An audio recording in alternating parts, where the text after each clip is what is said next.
Good morning students, welcome back to a bright tutorial. आज आम जीव विज्ञान किसी एक्सपेक्टेड क्वेश्चन विषय डिस्कशन करवा जहाँकि SE1 very very important. Video start करने पूर्व जो मैंने फर्स्ट टाइम ये चैनल को विजिट करुँच चैनल को सब्सक्राइब कर दिंतु और पाखे बेल आइकन को प्रेस कर दिंतु। SE1 को अल्प दिन बाकी रहा तुम्हें प्रायतः प्रैक्टिस सारी सारी तेणु तुम्हें मैंने कमेंट सेक्शन में कमेंट कर तुम सबतक क्वेश्चन तुम केतोटी क्वेश्चन आंसर दे पार। बर्तमान स्टार्ट करवा more first question first question हूँ स्नायु कोशर केउठारु एसिटिल कोलिन क्षरण हुए। ऑप्शन है डेंड्राइट, सेल बॉडी, नियस्टी, आक्सन शेष भाग। यार करेक्ट आंसर हूँ आक्सन शेष भाग। आक्सन शेष भाग में वार्ता पहुँचले सेठारु एसिटिल कोलिन पदार्थ क्षरण हुए। Then come to the next question. केउटी जल रेणु द्वारा वंशवृद्धि करे। ऑप्शन है बीजाणु, yeast, penicillium, ulothrix. The correct answer होची ulothrix. Ulothrix is the right answer. Ulothrix होची एक प्रकार शैवाल। तो यूलोथ्रिक्स कौन? एक प्रकार शैवाल। तो यूलोथ्रिक्स परि शैवाल रे 4, 8 बा ताठरू अधिक 4 हो बा 8 हो बा ताठरू अधिक जल रेणु जात होइथांती। मात्र कोश निर्गत एही जल रेणु उपयुक्त परिवेश रे स्थिर होई अंकुरित हुअंती और नूतन उद्भिद सृष्टि करंती। So correct answer is ulothrix. Then come to the next question. केउ प्राणीर 2टी शुक्राशय शरीर भितरे थाए। ऑप्शन है बाघ, मांकड़, हाथी और घोड़ा। द करेक्ट आंसर इज हाथी। हाथी परी आउ कहार शरीर रे 2टी शुक्राशय अच्छी? तिमी। कहार अच्छी? तिमी। जदि ऑप्शन रे हाथी न दे तिमी देथिबो तो तिमी ही तुमे मारिबो। बुझियला? Then come to the next question. भ्रूण पोषरे साधारणतः गुणसूत्र संख्या केते? n, 2n, 3n और 4n। The correct answer is 3n। भ्रूण पोषरे साधारणतः गुणसूत्र संख्या 3n। मन रखिबा भ्रूणपोष और भ्रूणकोश 2टी जाक अलग अलग जिनिस। बुझियला? Then come to the next question. उक्ति गुडी को पढ़ी ठीक उत्तरटी को सूचाओ। कौन कौन अच्छी? केसर और फलिकार थिबा फूल को द्विलिंगी कहा जाए। समायन परे डिंबाशय वृद्धि पाई फल सृष्टि हुए। डालिया गछर भू निम्नस्थ कांडरू नूतन उद्भिद बाहरे। ऑप्शन 1 तो ठीक अच्छी। ऑप्शन 2 समायन पर डिंबाशय वृद्धि पाई फल सृष्टि हुए, यह भी ठीक अच्छी। किंतु डालिया गछर भू निम्नस्थ कांडरू नूतन उद्भिद बाहरे यह होची भूल। तो याकू जदि आमे ठीक करिबा ताले कोन हेबो ना डालिया गछर मूलरू नूतन गछ बा लता जात हुए। बा आमे एमिति कहि परिबा कदली, पियाज, अदा, हळदी आदि भू निम्नस्थ कांडरू नूतन उद्भिद बाहरे। तो डालिया जगह रे मु परिवर्तन करि परिबी अदा, हळदी, कदली, पियाज। बुझिला? सो करेक्ट आंसर होची 1, 2 आई ठीक किंतु 3rd आई होची भूल। तो option A is the right answer. बुझिला? Then come to the next question. फुसफुस शिरा हृत्पिंडर केउ अंश सह संयुक्त? फुसफुस शिराटी हृत्पिंडर केउ अंश सह संयुक्त? ऑप्शन है दक्षिण अलिंद, बाम अलिंद, दक्षिण निलय, बाम निलय। द करेक्ट आंसर इज बाम अलिंद। Then come to the next question. प्रत्येक व्यक्तिर रक्त वर्ग निर्दिष्ट। यही तथ्य किए प्रदान करथिले?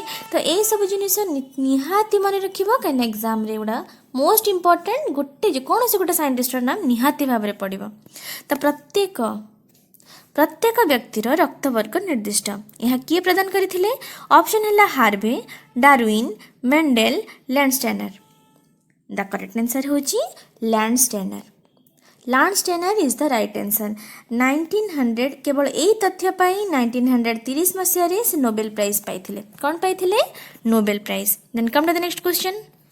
उक्ति गुडी को पढ़ी ठीक टिको सूचाओ। कौन कौन अच्छी?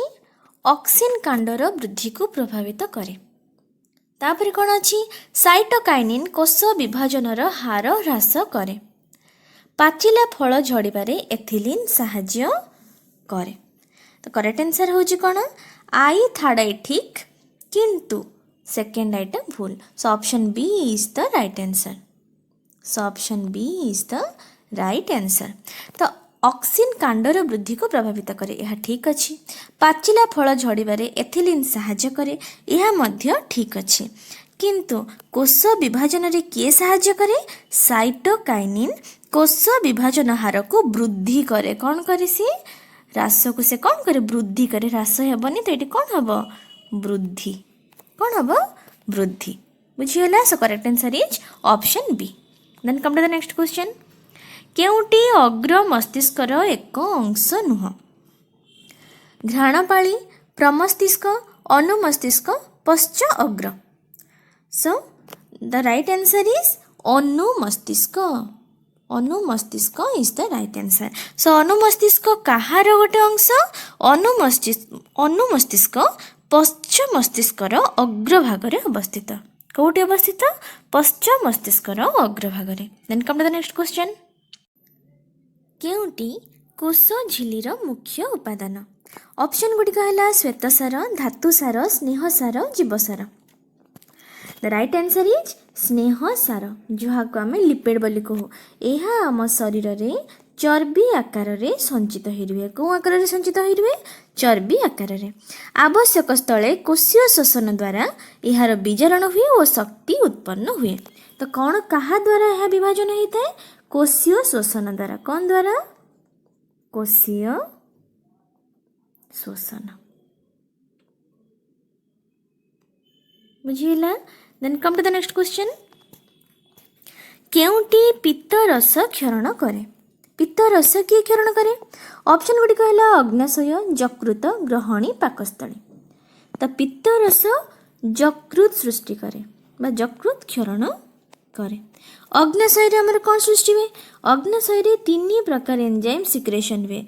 कौन ग्लूकागन कौन ग्लूकागन आउ कौन इंसुलिन।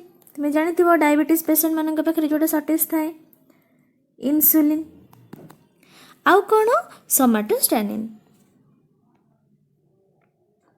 सोमाटोस्टैनिन बुझीगला। अच्छा मत कह पाकस्थली कौन क्षरण करे पाकस्थली हाइड्रोक्लोरिक एसिड क्षरण करे। कौन क्षरण करे हाइड्रोक्लोरिक एसिड बा पाचक रस क्षरण करे। Then come to the next question आम पाटी रे केते जोड़ा लाल ग्रंथि अच्छी। आम पाटी रे 3 जोड़ा लाल ग्रंथि अच्छी। केते जोड़ा 3 जोड़ा। Then come to the next question श्वास नळीर द्वार को कौन कह जाए। ऑप्शन गुड़िक है कपाटिका श्लेष्मक झिल्ली गलेट और ग्लटिस। मन रखिबा सब बेले श्वास नळीर द्वार को ग्लटिस कह जाए। कौन कह जाए ग्लटिस। तो गलेट कौन खाद्य नळीर द्वार को गलेट कह जाए। तो केबे भी कंफ्यूज हबनी खाद्य नळीर द्वार को।